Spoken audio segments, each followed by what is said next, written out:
The Senate Judiciary Committee hearing room was packed to capacity on that Tuesday morning when everything changed.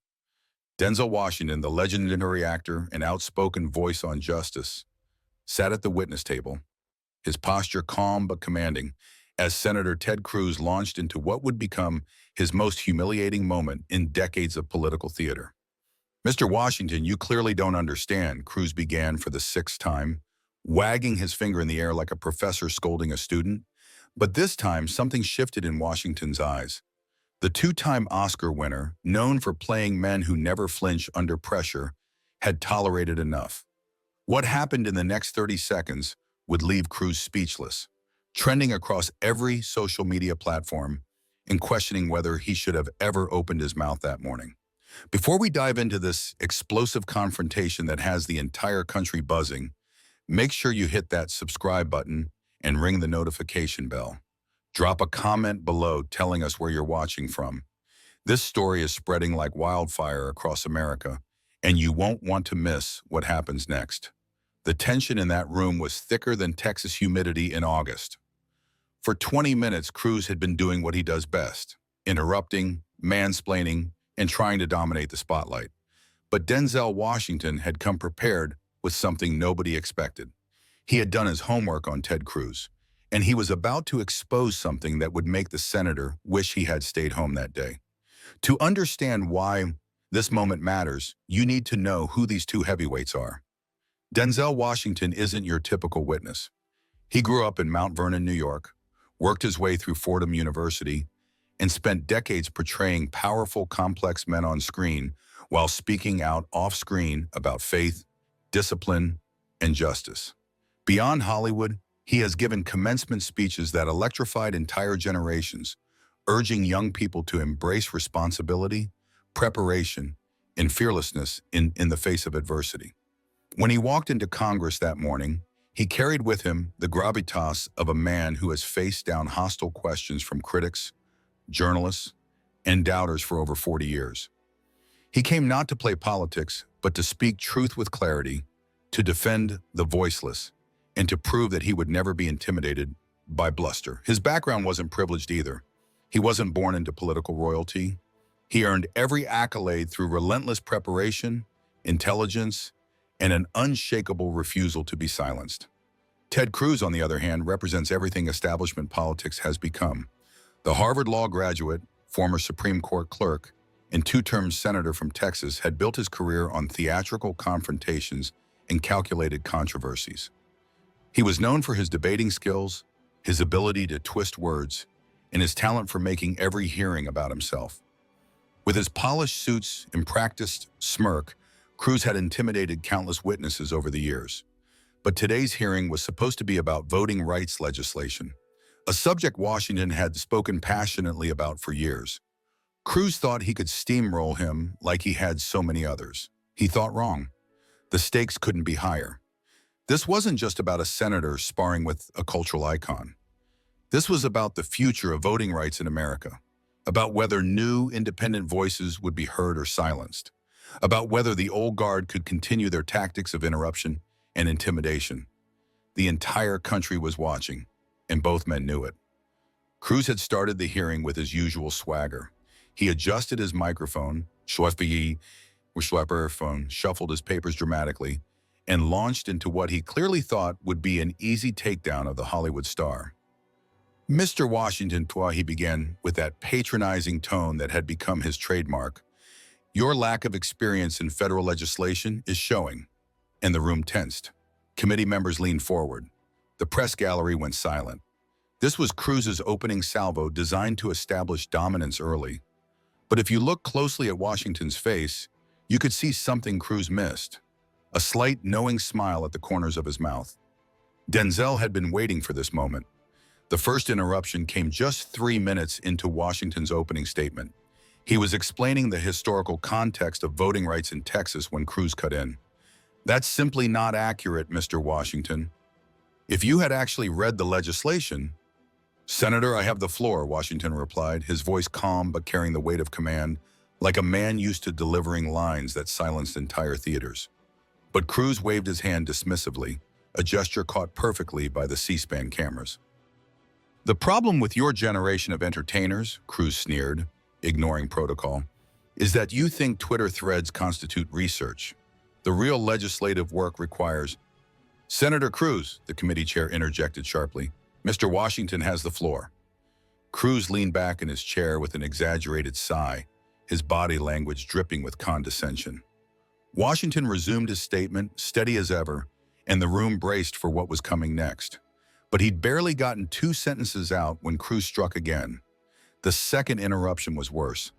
As Washington cited specific voting statistics from Texas counties, Cruz actually laughed. Not a subtle chuckle, but an audible laugh that echoed through the chamber. Those numbers are completely fabricated, he declared, though he offered no evidence to counter them. Washington's aide slid a folder toward him. He glanced at it briefly, then continued, his tone steady. As I was saying, Senator, the data from Harris County clearly shows. Harris County's data is corrupted by partisan manipulation. Cruz cut in for the 3rd time. Do you have evidence of that corruption, Senator? Washington asked, his voice calm but razor-sharp. I don't need to provide evidence of what's common knowledge, Cruz shot back, dripping with arrogance. The gallery stirred. Several committee members shifted uncomfortably. Senator Whitehouse shook his head in visible frustration. But Cruz wasn't done. The 4th interruption came as Washington tried to present a chart showing voter suppression tactics. Cruz didn't even let him explain. Visual aids might work in your movie scripts, Mr. Washington, but this is the United States Senate, where facts still matter, I hope. Washington arched a brow and delivered the line with perfect timing. Then I'm glad you'll finally get to see some. A ripple of chuckles broke through the gallery. Cruz's face reddened. He did not like being challenged, especially not by someone he considered beneath him. The 5th interruption got personal. As Washington mentioned his years of mentoring and advocating for underprivileged youth, Cruz pounced. Yes, we're all aware of your background giving motivational speeches. He sneered, emphasizing the words. But this hearing is about election integrity, not your resume. The temperature in the room seemed to drop. Several Democratic senators visibly winced. Cruz had crossed a line, everyone knew it. But Washington didn't take the bait. He simply nodded and said, "Thank you for that perspective, Senator. Now, if I may continue." But Cruz couldn't help himself. The 6th interruption was the most egregious yet. As Washington began reading from a Supreme Court decision, Cruz actually stood up from his chair. "You're misinterpreting that decision entirely," he shouted, his voice echoing off the marble walls. "This is exactly the kind of amateur hour nonsense that—" That's when Washington set down his papers. He folded his hands. He looked directly at Cruz with an expression that would later be described as part surgical precision, part disappointed father. The room held its breath. "Senator Cruz," he began, his voice calm but carrying a weight that made every reporter lean forward. "I've been keeping count. That's your 6th interruption in 12 minutes. I understand you have a reputation to maintain. But I have a question for you." Cruz, caught off guard, actually sat back down. "What question?" he asked, trying to regain composure. Washington reached for a separate folder, one that had been sitting untouched. "In your 2018 Senate race, you accepted significant donations from 3 specific PACs. Would you like to tell the committee about your relationship with Datamine Analytics?" The color drained from Cruz's face. Datamine Analytics, a firm caught in a voter information scandal years ago. A story long buried. Somehow, Washington had dug it back up. "That's not relevant to," Cruz started, but Washington cut him off smoothly. "Or perhaps you'd prefer to discuss the $2.3 million in dark money that funded attack ads against your opponent. Money traced back to the very voter suppression organizations you claim don't exist." The room went silent. Cruz's mouth opened and closed like a fish gasping for air. His chief of staff was furiously typing on his phone, scrambling to understand how Washington had gotten this information. "I also have here," Washington continued, sliding out another document, "a transcript from a closed-door meeting you held with election officials in 2019. In it, you specifically discussed ways to—" He paused and read deliberately, "limit urban turnout without appearing discriminatory. Would you like me to read your exact words to the committee?" Cruz's hands gripped the edge of his desk so tightly his knuckles turned white. You can't. Those were private meetings. Private meetings about public elections, Senator. And thanks to the Freedom of Information Act, along with some very dedicated journalists in Texas, they're not so private anymore. The press gallery exploded. Reporters were typing frantically. Photographers snapped shots of Cruz's stunned expression. Senators whispered urgently to their aides, and Denzel Washington sat in silence, letting the weight of his words crush the oxygen out of the room. This was no longer just a hearing. It was a complete dismantling of one of the Senate's most notorious bullies. But Washington wasn't done. He had saved the best for last. Now, Senator Cruz, Washington continued, his voice dropping into that deliberate, commanding cadence that had carried him through a lifetime of iconic performances. It wasn't just testimony anymore. It sounded like a closing argument in a courtroom or the final monologue of a man about to deliver justice. You've interrupted me 6 times to question my credibility, my experience, and my understanding of the law. So let me ask you something directly. He paused. The silence in the chamber was electric. Every eye in the room locked on him. Cruz looked like he wanted to melt into his chair, but walking out would be political suicide. He was trapped. In 2016, Washington said, steady and precise, you stood on the debate stage and called Donald Trump a pathological liar and a narcissist. You said, and I quote, this man cannot be trusted with power. Yet 3 months later, you were phone banking for him. And in 2021, even after he insulted your wife and your father, you were still defending him. So my question is this, Senator. If you couldn't stand up to a bully who attacked your own family, why should anyone believe you'll stand up for their voting rights? The room erupted. Gasps, murmurs, even stifled laughter filled the chamber. Cruz's face flushed scarlet. His hands trembled. He tried to interrupt again. His 7th attempt. But Washington raised his hand like a conductor silencing an orchestra. I'm not finished, Senator. You've had your 6 interruptions. This is number 7. And since you seem to like numbers, let me give you some more. Washington flipped open another folder with the precision of a man revealing an ace in a high-stakes poker game. 7. That's how many times you voted against voting rights legislation in the past 3 years. 7 times you chose party over people. 7 times you had the chance to strengthen democracy. And 7 times you chose suppression instead. Cruz opened his mouth again, but his voice cracked. The famed Harvard debater, the Princeton champion, was being systematically dismantled by the man he had dismissed as just an entertainer. But here's the most interesting number, Washington continued, his voice now ringing with righteous authority. 0. That's how many times you've actually visited the voting locations in minority districts you claim are operating fairly. 0 times you've stood in those 4-hour lines. 0 times you've seen elderly voters turned away over paperwork technicalities. 0. Washington rose slowly, gathering his papers with deliberate calm. The power dynamic had shifted completely. He wasn't the witness anymore. He was the interrogator. You asked about my experience, Senator Cruz. Let me tell you about experience. Experience is standing beside an 87-year-old woman who was told her voter registration was purged because she hadn't voted in 2 elections. Never mind that she was in the hospital with COVID. Experience is mentoring a college student turned away from 3 polling places because the requirements kept changing. Experience is watching democracy die, not in a coup, but in 1,000 small cuts from politicians who put power above people. The committee chair, Senator Durbin, didn't even try to gavel the room back to order. Like everyone else, he was transfixed. And this wasn't just a takedown. It was a masterclass, preparation colliding with opportunity. Washington pulled out his phone and held it up. Senator Cruz, while you've been interrupting me, this video has been streaming live. Over 2 million people are watching right now. They're seeing what happens when someone shows up with facts against someone who only has bluster.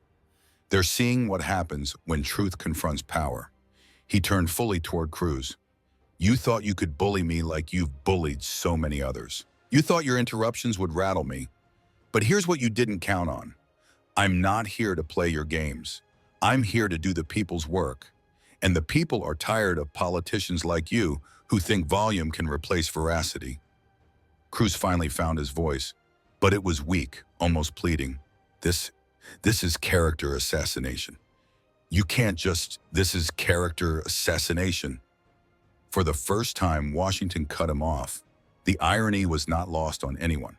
Senator, I'm simply reading from public records in your own words. If that destroys your character, maybe you should look at your actions, not my presentation of them. Then he pulled out one last document. This is a petition signed by 45,000 of your own constituents in Texas. They're asking you to support voting rights legislation. 45,000 people you swore to represent. And instead of listening to them, you're here trying to silence their voices. The press gallery was electric. Reporters were pounding keyboards. Cameras flashed nonstop. Senators whispered to their aides in disbelief.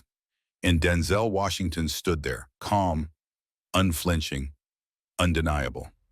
ChatGPT said photographers were capturing every moment. Cruz's defeated slump, Washington's composed strength, the stunned faces of other senators.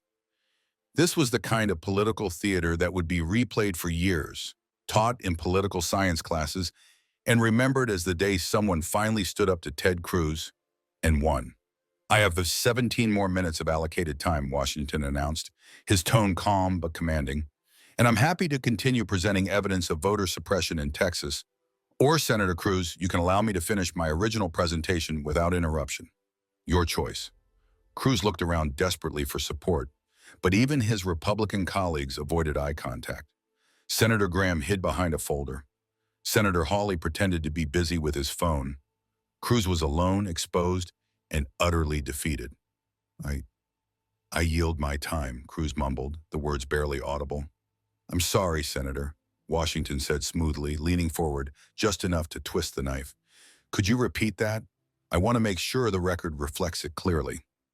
I yield my time, Cruz said louder, his voice cracking with humiliation. Thank you, Senator. Washington nodded once, then resumed, calm as ever. Now, as I was saying before the interruptions began, but the hearing was already over. He had won, not just the argument, but the entire battlefield. Every statistic he cited now landed like a hammer blow. Every fact resonated louder because the audience had already seen him dismantle Cruz in real time. Cruz sat frozen in his chair, unable to move, unable to speak, staring at a fixed point on the wall. His staff slid frantic notes toward him, but he ignored them.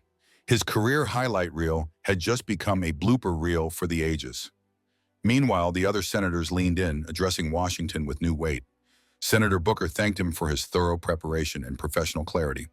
Senator Klobuchar praised his commitment to truth over theatrics. Every compliment was another dagger to Cruz, who had to sit there trapped, while his colleagues exalted the man he tried to humiliate. The stage Cruz had planned to dominate had transformed into his public humiliation. And when Washington finished his presentation, he delivered the line that would become the most replayed clip of the entire hearing. He turned directly toward Cruz and said, Senator, I want to thank you for this opportunity. Your interruptions actually helped me make my case more effectively than I could have done alone. Sometimes the best way to expose a bully is to let him be himself in public. The gallery erupted in applause before the chair could gavel for order. It was unprecedented, improper, and absolutely unstoppable. People stood, clapping not just for Washington, but for the moment itself, the catharsis of watching a bully finally get humbled. Within minutes, Washington Destroys Cruz was trending worldwide. Video clips flooded Twitter, TikTok, Instagram, Facebook. CNN's Aaron Burnett called it the most devastating political takedown in recent memory. Even Fox News grudgingly admitted that Cruz had been outmaneuvered. The memes came fast and furious. One showed Cruz as the Titanic sinking beneath the waves. Another portrayed Washington as a superhero with the caption, "The Interruption Interceptor." A particularly viral TikTok set the confrontation to anime battle music, Cruz interrupting 7 times like a villain powering up, only to be obliterated by Washington's final devastating blow. But beyond the entertainment value, something deeper had shifted. Young leaders across the country were taking notes. The old playbook of interruption and intimidation could be dismantled with preparation, composure, and courage. You didn't have to play by the establishment's rules if you came armed with facts and the conviction to use them. Within hours, Washington's phone was blowing up. Calls from networks, requests for interviews, offers for keynote speeches, book deals. Publishers wanted his story. Documentary filmmakers wanted to follow him. Political organizations wanted his endorsement. In a single morning, Denzel Washington had become one of the most recognizable and respected figures in American civic life. And Cruz? He was already in damage control mode. His office released a statement claiming the confrontation had been mischaracterized, that Cruz had only been trying to ensure accurate information was presented. But nobody was buying it. The video was too clear, the humiliation too undeniable. Even conservative commentators struggled to defend him. Ben Shapiro called it a tactical error, which in Shapiro speak was basically an admission of total defeat. The revelation about data mine analytics cracked open a vault Cruz thought was long buried. Journalists who had abandoned that story years ago suddenly had new blood to chase. Within days, 3 major publications launched fresh investigations into Cruz's campaign finances. The Texas Tribune dropped a devastating expose on the closed-door meeting transcripts Washington had cited. Republican senators began distancing themselves at record speed. Mitt Romney, when asked about the hearing, said simply, Washington came prepared. Preparation matters. Subtle but lethal.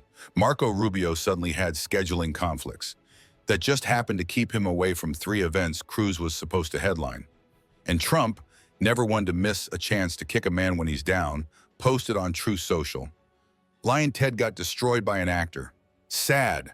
Maybe he should have spent less time interrupting and more time preparing. I could have told him Denzel was trouble. He's got that fighter instinct. Ted never had it. The impact on Cruz's reputation was immediate and brutal. Late-night comedians pounced. Stephen Colbert aired a segment called The 7 Stages of Cruz, each interruption getting progressively more pathetic. Seth Meyers introduced a running gag where he'd interrupt himself 7 times before delivering a punchline, calling it cruising. Saturday Night Live rushed out a cold open. Ego Nwodim as Washington, Aidy Bryant in a glued-on beard as Cruz. The sketch was savage, ending with Cruz literally melting into his chair while Washington stood tall. It became one of SNL's most-watched sketches of the season. But for Denzel Washington, this wasn't just a viral moment. It was ignition. Within a week, he had worked with advocates to highlight 3 new pieces of voting rights legislation, each targeting specific suppression tactics. And this time, senators were listening. Even some Republicans, sniffing which way the wind was blowing, expressed tentative openness to bipartisan cooperation. Washington appeared on every major news show. On 60 Minutes, when asked if he had planned the confrontation, he smiled that famous Denzel smile and said, "I always come prepared. That's what good lawyers do. Senator Cruz should know that. He went to Harvard Law, after all." The callback was devastating. Cruz had worn his Ivy League pedigree like armor. Now it was being used to spotlight his defeat. Harvard law students even started a petition to strip him from their alumni honors list, citing conduct unbecoming of the institution's values. 3 weeks later, a poll showed Cruz's approval rating in Texas at its lowest point ever. Even among Republicans, support cratered. Whispers of a primary challenger circulated, something unthinkable before the Washington takedown. Meanwhile, Washington's national profile went stratospheric. His name was floated as a future Senate candidate, a possible VP pick, even, fantastically, a future presidential contender. The Dallas Morning News ran a headline, "From Hollywood to History, How Denzel Washington Became America's New Political Superstar," and the impact rippled outward. Other young leaders, inspired by Washington's example, began pushing back against interruptions and bullying tactics. In state legislatures across the country, lawmakers came armed with facts, figures, and courage. The phrase "pulling a Washington" entered the political lexicon, meaning to dismantle an opponent by turning their own aggression against them. Political science professors rushed to analyze the hearing. A Georgetown professor called it a masterclass in political jiu-jitsu, using an opponent's momentum against them. At Yale, another described it as the moment generational change in American politics became undeniable. And beyond the headlines, the policy shifted. The voting rights legislation, once considered dead, gained new momentum. Senators who had been lukewarm were now paying attention. The media spotlight forced the nation to reckon with suppression tactics that had once been shrugged off. Denzel Washington had not just won a personal victory, he had advanced the cause. 6 months later, when one of the voting rights bills actually passed the Senate, reporters noted that several Republicans who voted for it cited the need to restore dignity to the democratic process. Everyone knew what they really meant. They didn't want to end up like Ted Cruz. Cruz himself never fully recovered. He finished his term, but his presidential ambitions were finished. He became a cautionary tale whispered in political circles, proof that in the age of social media and viral moments, one bad day could erase decades of careful image building. His Wikipedia page would forever carry the scar. A section titled 2024 Confrontation with Denzel Washington, complete with links to the viral clip watched over 100 million times. But the real legacy of that day wasn't Cruz's collapse. It was what Washington represented. He showed that you didn't need to be part of the establishment to win. You didn't need to play by the old rules. You just needed preparation, courage, and the willingness to stand up to bullies. Young people across America saw in him what they wanted from their leaders. Someone who would fight for them, who wouldn't back down, who came armed with facts instead of bluster. In Texas, youth voter registration spiked by 15% in the months following the hearing. Political engagement reached levels unseen in decades. The confrontation even changed how hearings were run. Chairs became stricter about interruptions. Senators became more cautious about attacking witnesses without preparation. In the corridors of Congress, a new phrase became a warning. Remember what happened to Cruz. For Washington, the victory was sweet but unsurprising. As he told his team afterward, "I've been dealing with people like Ted Cruz my whole life. People who think volume equals authority, who think interruption equals intelligence. The courtroom taught me this.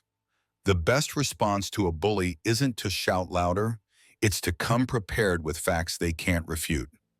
His strategy was surgical.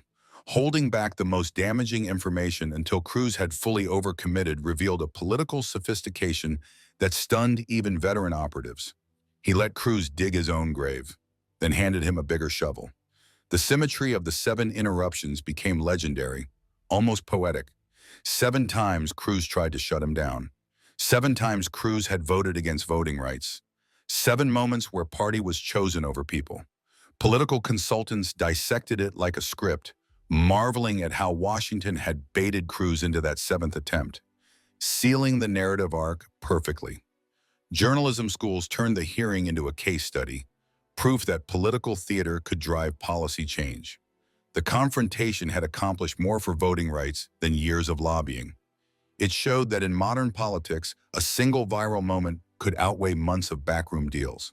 The dynamic between Cruz and Washington became one of the most watched rivalries in Congress. They shared seats on 2 other committees, and every interaction was scrutinized. Cruz never interrupted him again. In fact, he rarely spoke when Washington was present, leading to another viral hit. A montage of Cruz sitting silently while Washington spoke, set to Simon and Garfunkel's The Sound of Silence. A year later, when Washington announced he was running for Senate, nobody was surprised. His campaign launch video opened with the iconic hearing footage, especially the moment he declared, "The people are tired of politicians like you who think volume can replace veracity." It became the most watched campaign kickoff in Texas history. Cruz, who wasn't up for re-election that cycle, stayed conspicuously quiet. When pressed, he would only mutter, "The voters of Texas will decide." The subtext was clear. He had learned his lesson about tangling with Denzel Washington. The academic world weighed in too.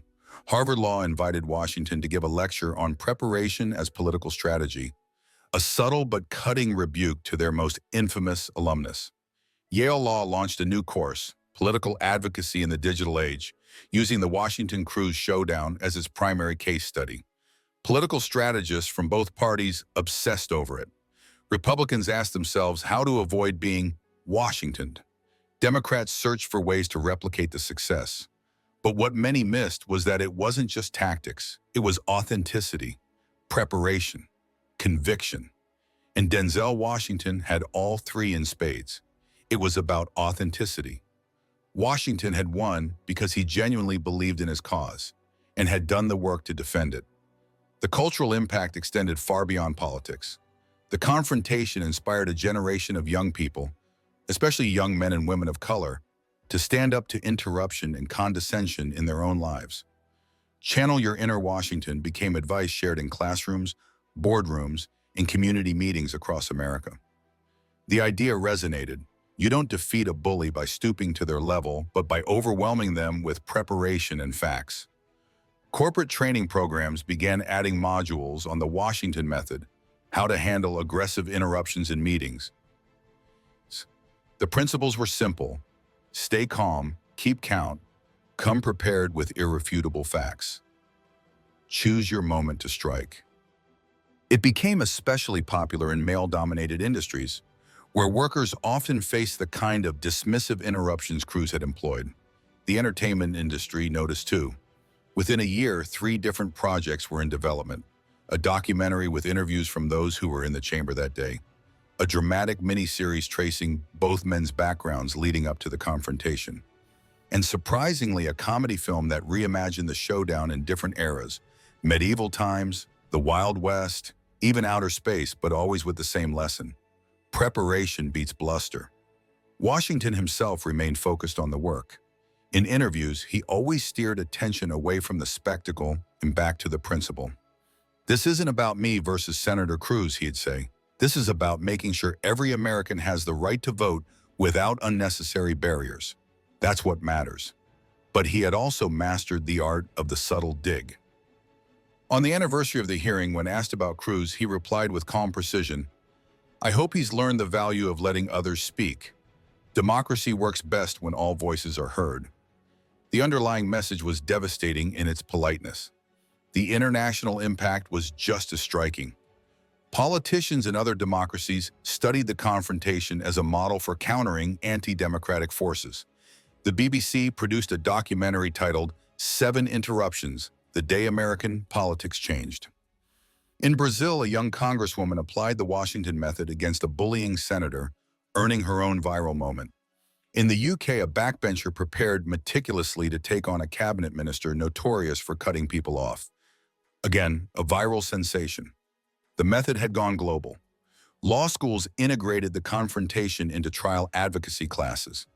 Professors highlighted how Washington had built his case like a cross-examination, laying foundation piece by piece before delivering the knockout blow. Students practiced his rhythm, his strategic pauses, his control of the room's energy. Psychologists analyzed the footage, studying Cruz's body language to pinpoint the moment he realized he'd lost control. They noted Washington's micro-expressions, calm, steady, deliberate, even as he delivered lethal lines. It became a case study in emotional regulation under pressure. Even social media platforms took note. They discovered that long-form political content could outperform short clips if it captured genuine conflict resolution rather than just shouting. The full 22-minute video of Washington's presentation consistently outperformed the viral snippets, suggesting audiences were hungry for substance. Merchandising followed quickly. T-shirts with 7 interruptions became staples at rallies. A board game called Preparation versus Interruption challenged players to collect fact cards while avoiding interruption penalties. A rap track sampling Washington's calm but iconic line, "I'm not finished, Senator," briefly charted on Billboard. Meanwhile, the fallout inside Cruz's camp was brutal. Senior aides quietly fled to other jobs, unwilling to be tied to the debacle. His communications director, who had frantically texted him warnings during the hearing that he ignored, resigned for a private sector role. His chief of staff stepped down 3 months later, citing other opportunities. Cruz himself scrambled for a way back. He launched a so-called listening tour across Texas, deliberately not interrupting anyone. He posted awkward videos of himself politely waiting for others to finish speaking. He even tried self-deprecating humor, joking about learning to count to 7. But nothing worked. The image of him slumped in humiliation while Washington stood tall, was too powerful, too defining. The publishing world smelled opportunity. Washington received dozens of book offers, eventually signing a blockbuster deal for his memoir. Prepared from the stage to the Senate, Cruz, who had been working on his own manuscript, quietly shelved it after his publisher suggested, politely, that maybe waiting a few years would be wise. The speaking circuit told an even sharper story. Washington commanded six-figure fees to talk about leadership, preparation, and courage. Cruz's speaking fees cratered. Organizers admitted that just putting his name on a program depressed ticket sales. One business conference even used him as a negative example in their promo campaign. Learn how to avoid being the next Ted Cruz in your industry. 2 years later, a major political documentary on the changing face of American democracy devoted an entire episode to that hearing. The title said it all, The Day Everything Changed. It featured senators, aides, and ordinary citizens who had watched it live. The consensus was unanimous. It was a turning point in American political history. Even Cruz, in a rare moment of candor during a friendly podcast, admitted he was better prepared than I expected. It was the closest thing to a concession he would ever give. The host tried to spin it, suggesting Cruz had been ambushed. Cruz shook his head. No, he said quietly. He just did his homework. I should have done mine. Meanwhile, the legal fallout rolled on. The information Washington had revealed about data mine analytics sparked a full-scale federal investigation. Cruz himself was never charged, but the probe unearthed enough shady practices to end several political careers and trigger new campaign finance regulations. The humiliation had transformed into legislation. Washington's preparation had reshaped the playing field. The Washington revelations, as they became known, changed how campaigns reported their data operations. Young staffers in Congress began forming study groups, dissecting the confrontation frame by frame. They practiced Washington's delivery, trying to capture that uncanny blend of respectful tone and devastating precision. What would Denzel do became a mantra among progressive aides facing tough hearings. The generational divide was impossible to ignore. Washington represented a new era of leadership, one that understood the power of a single viral moment, one that prepared meticulously to seize it. Cruz embodied the old guard, performance without preparation, assuming authority instead of earning it. 3 years later, when Washington won his Senate race by the largest margin in Texas Democratic history, pundits traced his victory back to that morning in the hearing room. Texans had seen something rare, a leader who could stand up to a bully and win. His victory speech made the connection explicit. Today we proved that preparation beats interruption, that facts beat fiction, and that the people's voice will not be silenced. Cruz, watching from his office, reportedly switched off the television and told his staff he was going home early. He knew what people were thinking and would always think, there's the senator who got destroyed by Denzel Washington after his 7th interruption. The academic legacy only grew. Political science textbooks devoted chapters to the confrontation. Business schools taught it as a case study in crisis management, how not to handle humiliation. Psychology courses examined it as a textbook example of hubris leading to downfall. Communications classes broke down Washington's timing, tone, and control as a masterclass in message discipline. The ripple effects spread worldwide. In Australia, a young parliamentarian toppled a bullying minister using Washington's exact playbook. The press dubbed it pulling a Washington. In Germany, a regional politician prepared for 6 months before dismantling a notorious interrupter in the Bundestag, creating another viral moment. The Washington method had become a global template for standing up to political bullies. 5 years later, Hollywood released a big-budget dramatization of the story. Though it took dramatic liberties, it captured the essential truth. Preparation, courage, and facts will always defeat interruption, arrogance, and bluster. The actor portraying Washington won an Oscar for the role. Cruz, needless to say, was not invited to the premiere. The real Denzel Washington, by then a senior senator, and whispered about as a future presidential candidate, watched the film privately with his staff.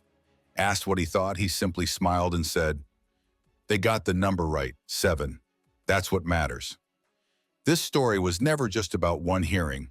It was about what happens when preparation meets opportunity. When someone decides enough is enough. when a new generation refuses to play by the old rules.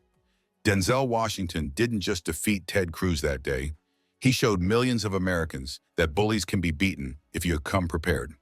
The 7 interruptions became legend, a perfect illustration of how arrogance leads to downfall.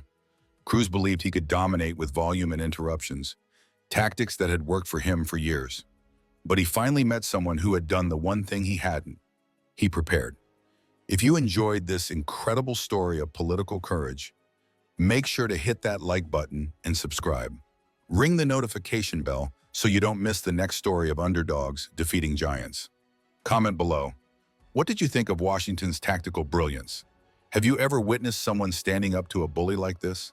Share this story with anyone who needs inspiration to stay calm, keep count, and wait for their moment. Because that's the real lesson here. You don't need to be the loudest person in the room if you're the most prepared. The showdown between Denzel Washington and Ted Cruz reminds us that democracy is not a spectator sport. It requires